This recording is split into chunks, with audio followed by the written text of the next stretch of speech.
अस्सलामुअलैकुम। आज मैं आप लोगों के साथ भिंडी मसाला की एक बहुत ही मजेदार रेसिपी शेयर कर रही हूँ। ये ढाबा स्टाइल भिंडी मसाला है। आप लोग इसे जरूर ट्राई करें। इसे आप रोटी के साथ, परोठे के साथ खा सकते हैं।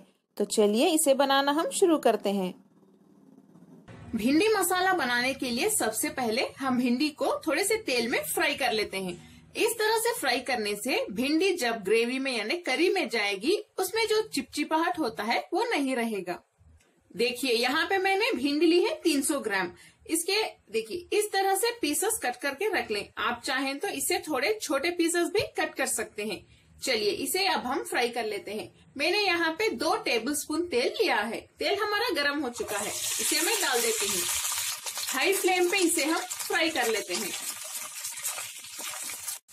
भिंडी को मैंने 4 से 5 मिनट के लिए हाई फ्लेम पे अच्छे से फ्राई कर लिया है।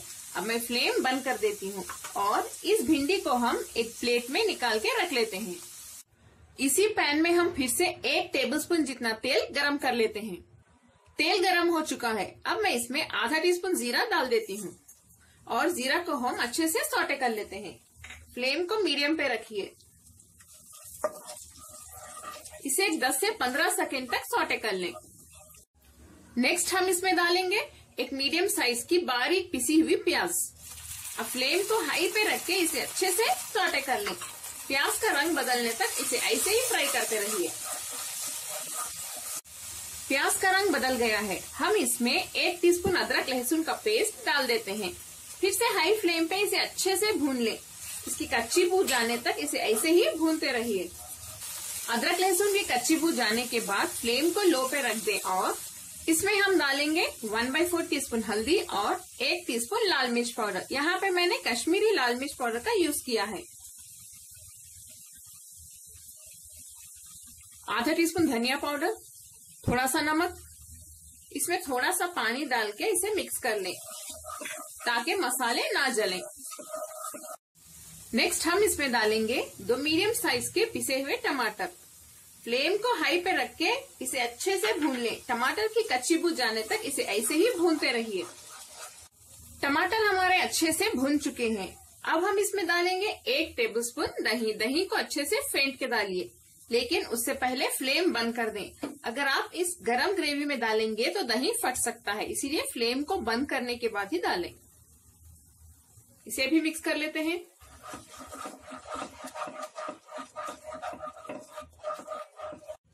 नेक्स्ट हम इसमें डालेंगे 1 टीस्पून कोकोनट मिल्क पाउडर। अगर आपके पास कोकोनट मिल्क पाउडर ना हो तो आप नॉर्मल कोकोनट पाउडर भी डाल सकते हैं, यानी ड्राई कोकोनट, सूखा खोपरा जो है उसे थोड़ा सा ग्राइंड कर लें। ग्राइंड करके डालिए। इसमें मैं थोड़ा सा पानी मिला के डालती हूँ। देखिए इस तरह से इसमें थोड़ा सा पानी मिक्स करने के बाद ही इसे हम डालते हैं। इसे भी मिक्स कर लें। फ्लेम को आप मीडियम पे रख के इसे हम मिक्स कर सकते हैं। इस तरह से कोकोनट मिल्क पाउडर या कोकोनट पाउडर डालने से ग्रेवी में बहुत अच्छा टेस्ट आएगा। इन्हें मिक्स करने के बाद मैं इसमें थोड़ा सा पानी डाल देती हूँ। पानी डाल के हाई फ्लेम पे इसे फिर से मिक्स कर लें। जब ये मसाला अच्छे से पकना स्टार्ट हो जाए, देखिए, और तेल भी जब इसमें नजर आ जाएगा, हम इसमें तली हुई भिंडी यानी फ्राइड भिंडी डाल देते हैं। इसे डालने के बाद इसे भी हम अच्छे से मिक्स कर लेते हैं। फ्लेम को मीडियम पे रखिए।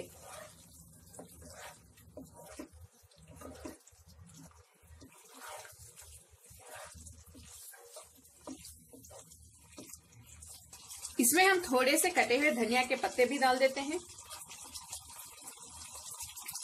इसे भी मिक्स कर लें।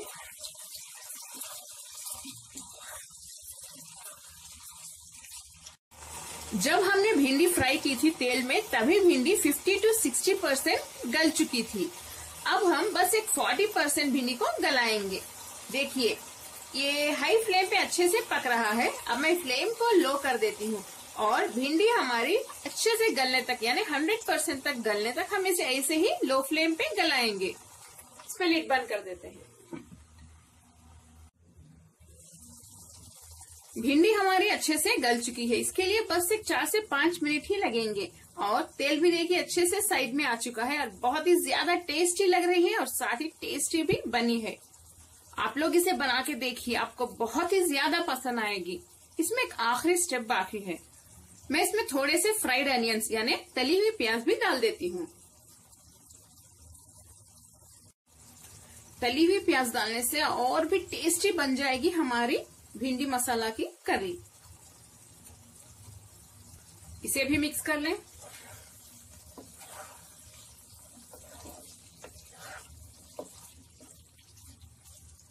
इस वक्त आप भिंडी में यानी भिंडी मसाला में थोड़ा सा नमक भी चेक कर लें। तली हुई प्याज डालने के बाद हम इसे ज्यादा नहीं पकाएंगे। इस तरह से फ्राइड अनियन डालने से और जब आप इसे रोटी के साथ खाएंगे तो बहुत अच्छा मजा आएगा। एक तो भिंडी का और उसके मसाले का और साथ ही तली हुई प्याज का मजेदार भिंडी मसाला की रेसिपी हमारी अब तैयार है। मैं फ्लेम बंद कर देती हूँ। कमेंट्स में जरूर बताएं आपको मेरी आज की यह भिंडी मसाला की रेसिपी कैसी लगी। अगर आपको मेरी रेसिपी पसंद आई तो प्लीज मेरे चैनल वेज विद फेम को सब्सक्राइब करें और बेल आइकॉन भी प्रेस कर दें। इस वीडियो को लाइक करें और अपने फैमिली और फ्रेंड्स के साथ शेयर भी करें। अस्सलामुअलैकुम।